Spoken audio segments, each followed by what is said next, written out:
Hello, everyone. We are CostcoRX, and the problem that we are solving is around high pharmacy costs. And this is really painful for a lot of different stakeholders in the healthcare ecosystem. And what we're trying to do is help members access lower cost and, importantly, clinically appropriate therapeutic equivalents for high cost medications that they're on today. And we believe that our solution that is AI native drives dramatically lower costs and better outcomes via medication adherence and employee and member satisfaction across the board. So let's walk through very quickly what the problem space is, and then Nikhil will demo the solution for us. Typically, what is happening behind the scenes is drugs exist in something called a formulary, which tiers these drugs by cost and often effectiveness. And this is a way for PBMs and plans to steer members to different medications. Now, what happens is patients are often completely unaware of what drug, or rather formulary tier, they are on. And so you'll have members who are on really high-cost medications, such as GLP-1s or long-acting injectables, and they have no idea. And it's really expensive, and that obviously hurts their medication adherence long-term, which hurts outcomes. So the patient has no idea that there's a lower cost and clinically appropriate therapeutic equivalent. And that's the problem that we're trying to solve. How do you get them onto that? It involves not only changing patient behavior, but also getting a provider to write a different script for a different medication. And so Nikhil is going to demo that workflow. So over to the portal now. As you can see, this is kind of our portal. This is something I would be using from the perspective of a health plan. So let's say specifically we had a care navigator within that health plan. I'd be specifically interested in containing costs on the pharmacy spend side of things. So let's say we want to filter out only pharmacy claims of with allowed amounts of over $500. So this is our minimum allowed amount. We could add, some kind of demographic filter for only people over the age of 30, and then we could filter by diagnosis codes or procedure codes as well. For the sake of the demo, I'm going to say we're interested in finding alternatives for Ozempic specifically. So if we add both dosage amounts of Ozempic, you can see we've surfaced kind of interesting potential members we would want to reach out to. So these are the pharmacy claims related to those members.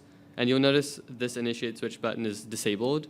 And the reason is because we noticed that this member in particular has received previously a medical claim with a K85 diagnosis code, which indicates pancreatitis, which means that the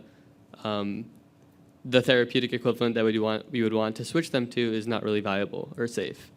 And so let's say we wanted to, we found another case where it would be viable. Let's see what that looks like. So in this case, we're switching them to Zepbound, and you can kind of see the projected savings here.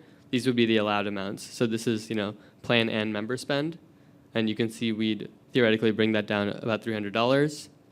If you look at the breakdown down here, the member savings nets to about $100, and plan savings are about $230. So the next step in this process, if I'm a care navigator, is, okay, I've identified potential savings both for the plan and the member. Now I have to reach out to the member and make sure they're comfortable with the switch, which is about when I would kind of trigger a text message, which I've just kind of displayed here for the purposes of the demo. Let's say in this case the member is interested in switching. I'll want to trigger a call, which will trigger a voice agent call to our very own Dr. Cohen, who will pick up the call.